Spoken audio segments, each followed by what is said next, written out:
আলহামদুলিল্লাহ, আসসালামু আলাইকুম। ঈদের পর প্রচণ্ড রোদ, যা আমাদের জন্য খুবই দরকার ছিল। তো ভুট্টা পাক ধরছে, এই জন্য আমরা ভুট্টার আগালগুলো কেটে দিচ্ছি যাতে রসগুলো ভুট্টা নিতে পারে। আর এই কেটে দেওয়ার ফলে আমাদের এই ভুট্টাটা আছে, ভুট্টাটার দানাটা ভালো হবে এবং ওজনে বেশি হবে।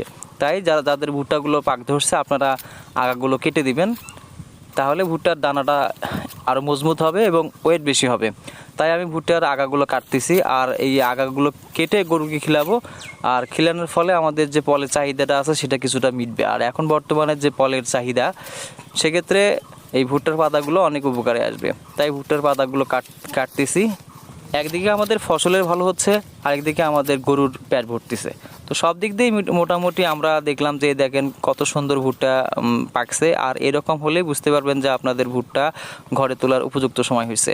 তো পাতাগুলো কেটে আমি সোজা নিয়ে যাব বাড়িতে আর দেব গরুকে। তো এই ভুট্টা মোটামুটি এখন আমাদের দেশে খুবই ফসল হচ্ছে।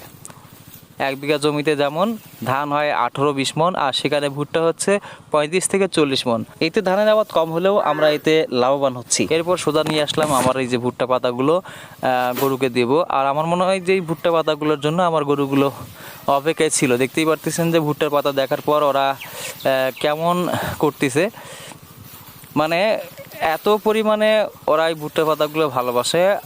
আপনারা যদি ভুট্টা করে থাকেন, খাওয়াবেন, আপনাদের পলের চাহিদাটা মিটবে।